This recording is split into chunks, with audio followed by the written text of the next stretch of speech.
Hi everybody, Paul here with Cichlid Nirvana, bringing you part 2 of my series, Cycling Your Aquarium.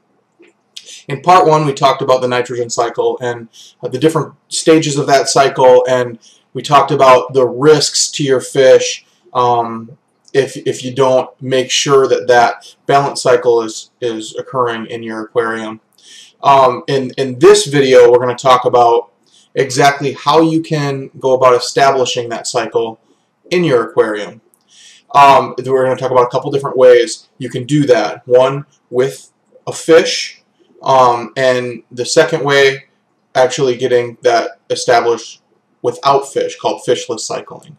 So in the last video, again, we talked about the harm that it can cause your fish if you don't have that cycle established. And so many times people go out, they've never had an aquarium before, and they go into Walmart and they see that 10-gallon tank on sale, and they grab that with a little filter. They'll get a kit, and they go and they look at the fish, and they pick out a bunch of fish, and they come home, they throw those fish in the aquarium, and we established last video that, you know, ammonia is going to spike up really high, really fast, and they'll lose those fish. They'll get frustrated. They'll try to sell the aquarium, or they'll go sit in their garage, and they'll, you know, have a bad experience with the hobby. So we're going to go ahead and talk about how we can avoid that, how we can get that cycle established before we go out and get all of our fish. So the first part now, we're going to talk about cycling your aquarium with fish. Quickly, before I talk about cycling your tank with fish in the aquarium, I want to mention that one thing I read, and probably the best way if you have the opportunity, is to seed your aquarium to create the cycle. And to do that, you would either take filter media from an aquarium that you already have established and put that in with your new tank's filter, or find a friend that had that. I mean, that's a really fast way, and I believe one of the only ways you can truly nearly instantly cycle your aquarium. The problem is everyone recommends that, but for someone like me, when I first did it, you know, I didn't have that opportunity. Didn't have an aquarium established that I could use, so I was stuck, you know, and had to do further research to figure out how exactly I could cycle my aquarium. So, as a side note, just in case everyone, you know, talks about that, you know, that's probably the easiest way to do it. It's just you have to have the opportunity to do it that way. So cycling your aquarium with fish. First thing you're going to need, and it's actually the first thing you're going to need anyway that you wanted that you decide you want to cycle your aquarium, is a water testing kit. The one that I use is the API Master Freshwater kit for freshwater aquariums, and it has the ability to test pH, high pH if your pH is above 7.4, ammonia, nitrite, and nitrate. So the big things that you need to test, it has the ability to do that, and it lasts quite a long time. So you have your test kit, you have your aquarium. Now you need to go out and get a hardy fish. I recommend a fish that is capable of living in the same pH requirements that the fish that you want to eventually keep in that aquarium require. So you got your hardy fish, you come home, you get your aquarium all set up, and you put that fish in the aquarium. With only one fish, it won't overwhelm the tank with ammonia right away. So it'll help as that fish starts producing ammonia, waste, and producing ammonia, and it starts building up in the tank, you'll start to develop that nitrosomonas bacteria to help oxidize that ammonia into nitrite. So this process can take a while, and for this reason, cycling with a fish in your aquarium, you know, it's stressful on the fish.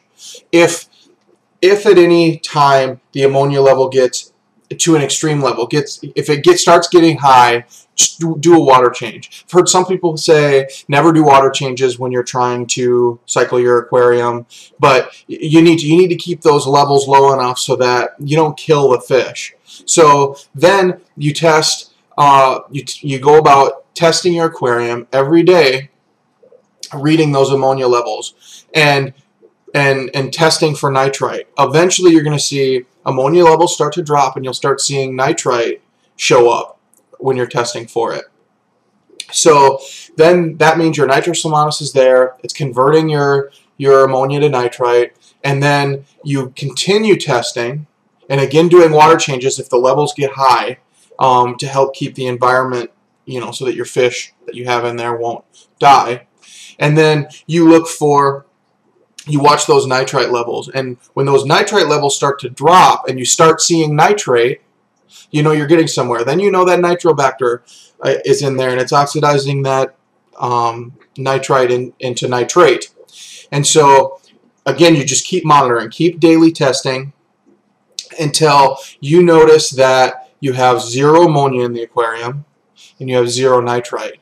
That means that the bacteria has built up enough to consume all the waste within a 24-hour. It's keeping all of that waste, all that ammonia and nitrite out of the aquarium.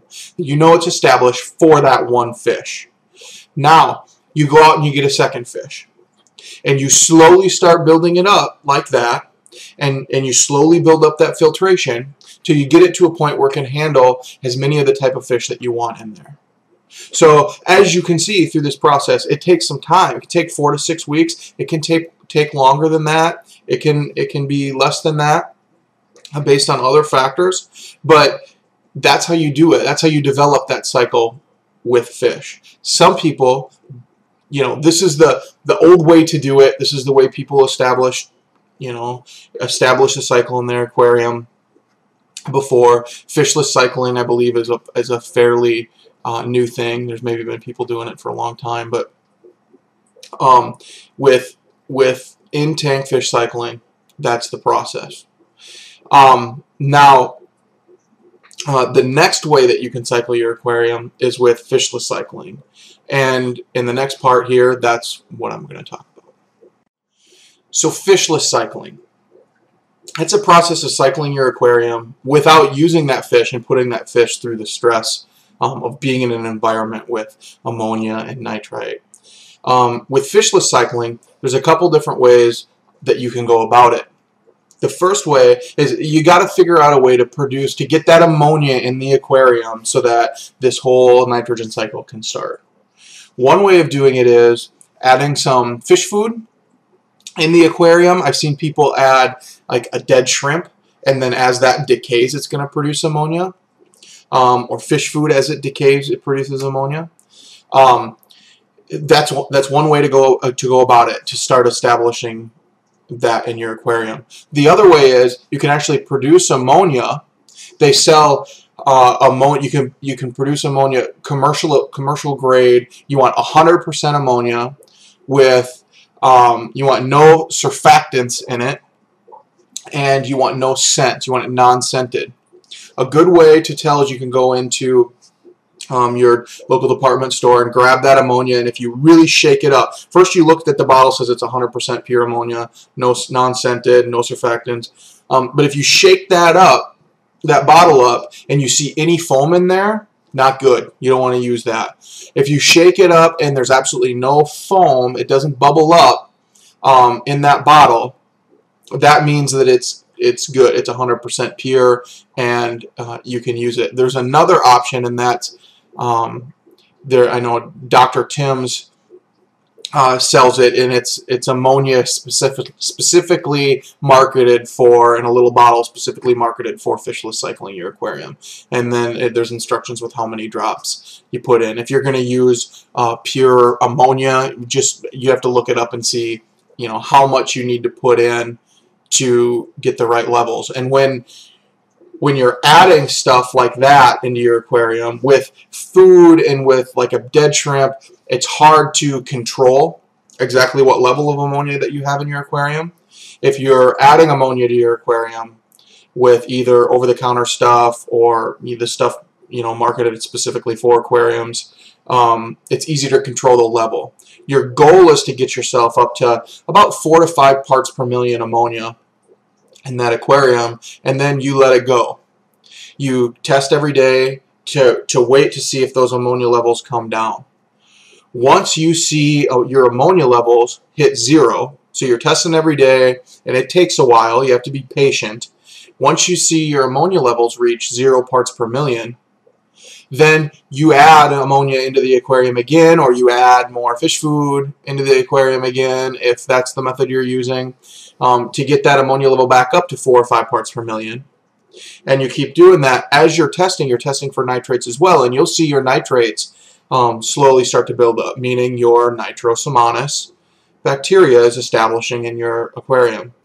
And so that starts building up, and so you keep testing, you keep adding the ammonia, and eventually, from my experience, you're going to see that nitrite level go skyrocket, be really high, and it seems like it takes forever for that to come down. But eventually, your nitrite levels will slowly start to come down, and they'll get to 0.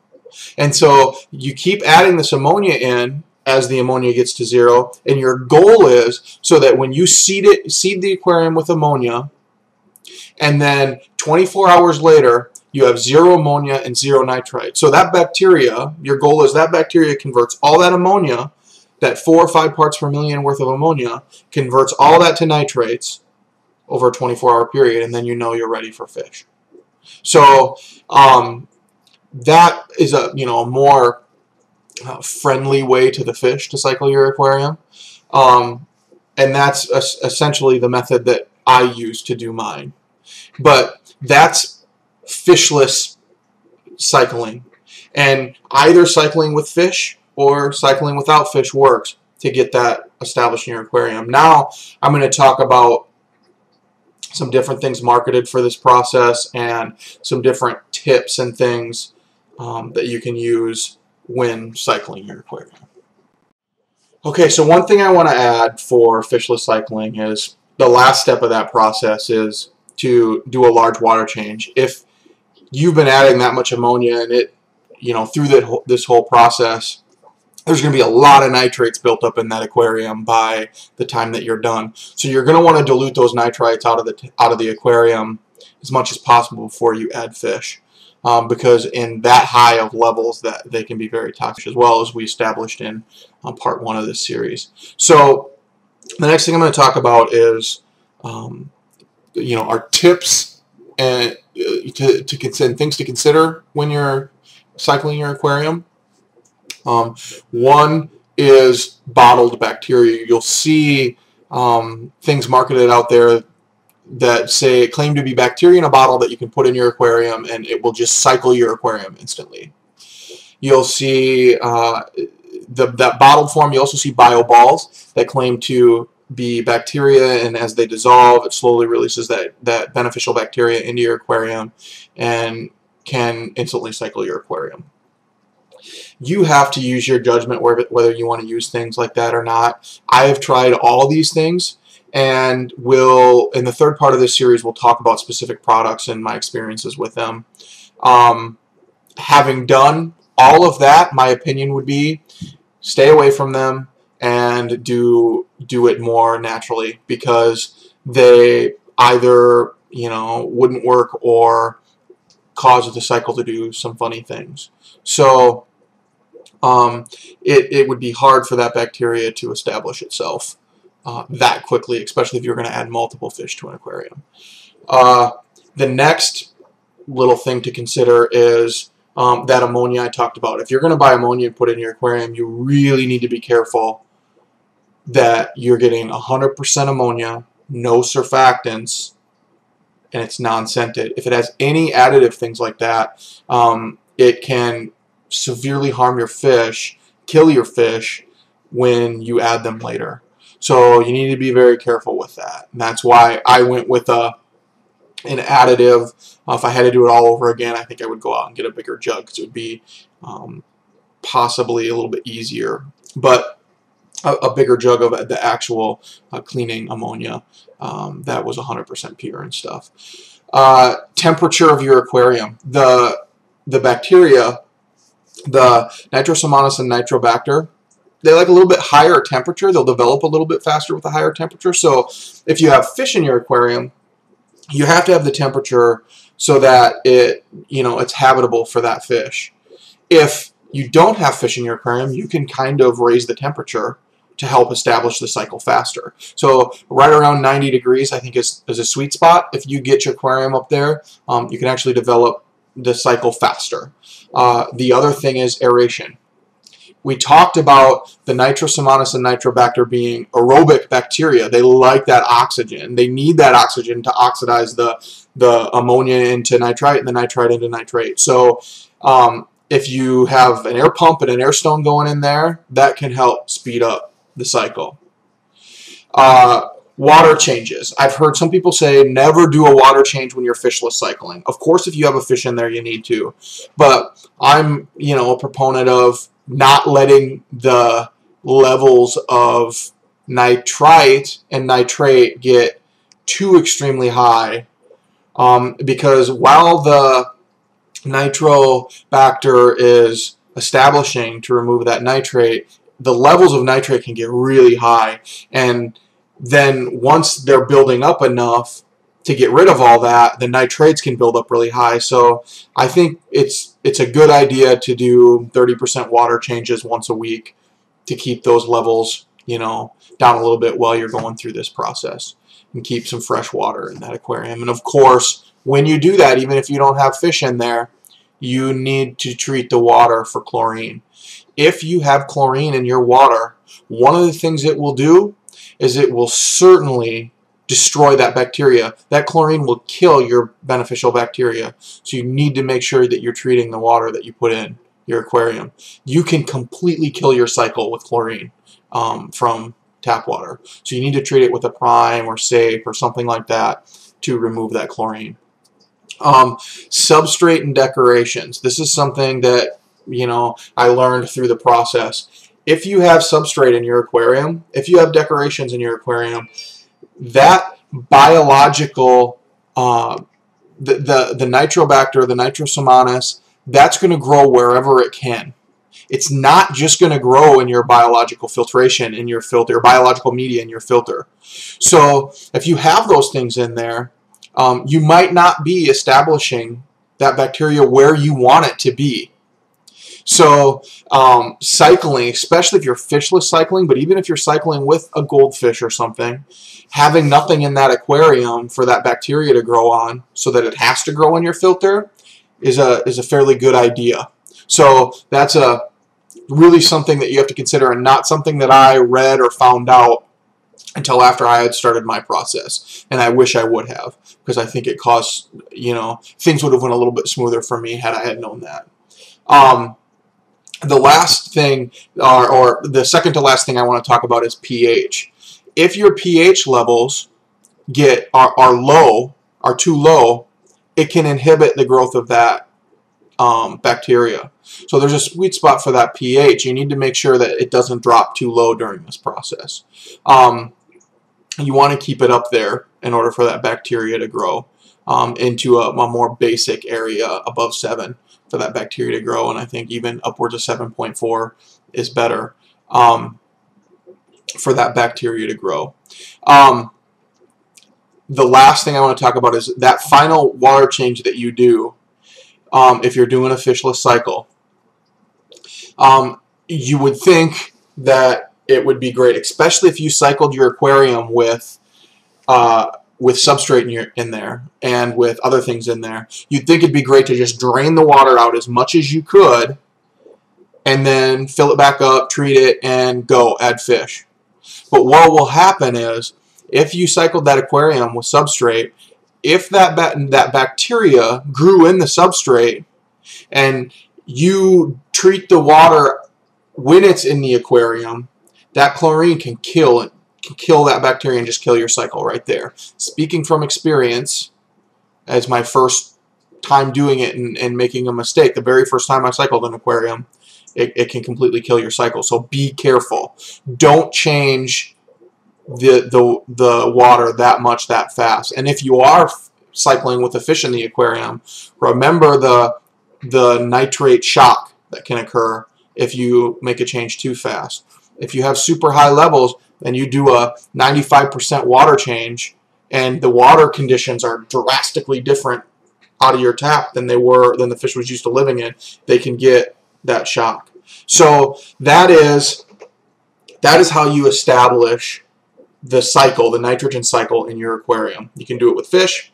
You can do it without fish. I prefer the fishless method, but some completely disagree with that. It's really up to you which that you want to do. It's just important that you do it so you don't end up one of those people that buys 10 fish with their new aquarium, puts them in, they all die, and they quit, because this hobby has a lot to offer. It's very rewarding, and it's easy to get discouraged if you don't do things the right way. So in the next part of this series, I'm going to talk about my experiences fishless cycling, the products that I used, and go through things I learned, mistakes I made, and what is happening with my tanks. So thanks for watching. Like, comment, subscribe, and I will catch you in the last part of this series.